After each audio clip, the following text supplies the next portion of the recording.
हिम्मू बहादुर और बुद्धिमान नन्हा दरियाई घोड़ा बहुत समय पहले की बात है।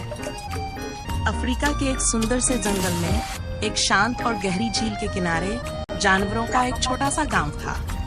इस गांव में रहते थे अलग अलग जानवर, हाथी, हिरण, बंदर और बहुत सारे दरियाई घोड़े। उन्हीं दरियाई घोड़ों के बीच एक नन्हा प्यारा सा बच्चा था जिसका नाम था हिम्मू। हिम्मू बाकी दरियाई घोड़ों की तरह भारी और मजबूत तो नहीं था, लेकिन उसमें दो ऐसी खूबियां थीं जो उसे सबसे अलग बनाती थी, उसका साहस और उसकी बुद्धिमानी। हिम्मू हर बात को ध्यान से सुनता, सीखता और जब बात आती किसी चुनौती की तो वह कभी पीछे नहीं हटता। एक दिन जब सभी बच्चे जानवर झील किनारे खेल रहे थे, उन्होंने रेस लगाने का निश्चय किया। चीता, हिरन और बंदर खुशी खुशी रेस के लिए तैयार हो गए, लेकिन जैसे ही हिम्मू दौड़ में शामिल हुआ सब हंस पड़े। अरे तुम तो मोटे और भारी हो, कैसे दौड़ोगे? किसी ने कहा। हिम्मू मुस्कुराया और बोला, दौड़ केवल पैरों से नहीं, दिमाग से भी लगाई जाती है। रेस शुरू हुई। सब जानवर तेजी से दौड़े, लेकिन हिम्मू ने झील के किनारे से एक छोटा सा रास्ता देखा जो झाड़ियों के बीच से होकर सीधा फिनिश लाइन तक जाता था। उसने वही रास्ता चुना और जब बाकी सभी जानवर घूमकर आ रहे थे, हिम्मू पहले ही पहुंच चुका था। सब दंग रह गए। वो दिन था जब सभी ने हिम्मू की बुद्धिमानी को पहचाना, लेकिन ये तो बस शुरुआत थी। एक रात जब पूरा जंगल सो रहा था तो अचानक एक अजीब सी आवाज जंगल के भीतर से आने लगी। गूं, गूं। सभी जानवर डर गए। शायद कोई शिकारी आ गया है, किसी ने कहा। सब अपने घरों में छिप जाओ, बुजुर्ग हाथी ने सलाह दी। लेकिन हिम्मू ने डरने की बजाय सोचना शुरू किया।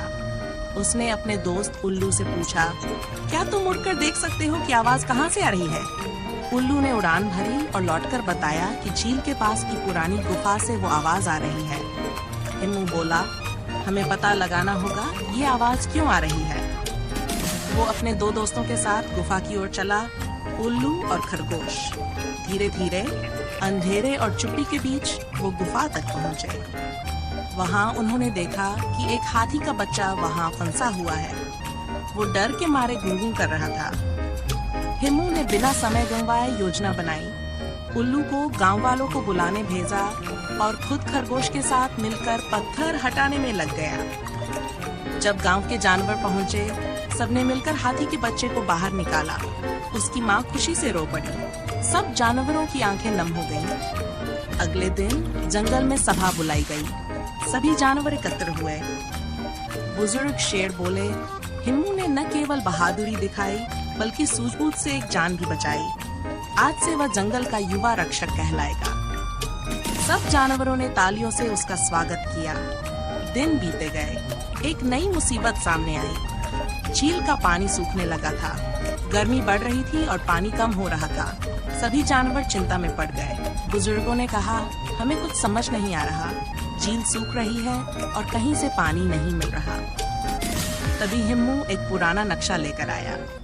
ये नक्शा उसके दादाजी ने उसे दिया था। उसमें एक छिपे झरने का रास्ता बना था। हिम्मू ने एक दल बनाया, हाथी, जिराफ और खरगोश के साथ, और निकल पड़ा उस झरने की खोज में। रास्ता कठिन था, कांटों से भरी झाड़ियां, पहाड़ों की चढ़ाई, लेकिन हिम्मू डरा नहीं। कई घंटों के बाद उन्हें वह झरना मिल गया। वहां से उन्होंने पाइप लगाकर झील तक पानी पहुंचाना शुरू किया। धीरे धीरे झील फिर से भरने लगी। पेड़ हरे हो गए, जानवरों की प्यास बुझ गई। अब जंगल फिर से जीवंत हो गया था। उस दिन जंगल में एक बड़ा उत्सव मनाया गया। सब जानवरों ने हिम्मू को फूलों की माला पहनाई। नाच गाना हुआ, मिठाइयाँ बांटी और बच्चों ने हिम्मू के गीत गाए। शेर ने गर्जना कर कहा, हिम्मू, तुमने हमें सिखाया कि सच्चा साहस डर से भागना नहीं बल्कि डटकर सामना करना होता है, और बुद्धि वो ताकत है जो हमें सबसे कठिन परिस्थितियों से बाहर निकाल सकती है। हिम्मू मुस्कुराया और बोला, मैं छोटा हूँ पर मेरी सोच बड़ी है। सबने जोर जोर से तालियां बजाईं और तब से जब भी जंगल में कोई संकट आता, जानवर कहते, घबराओ नहीं, हिम्मू है ना। बुद्धि और साहस का मेल हो तो कोई भी छोटा नहीं होता। जो दूसरों के लिए खड़ा होता है वही सच्चा नायक कहलाता है।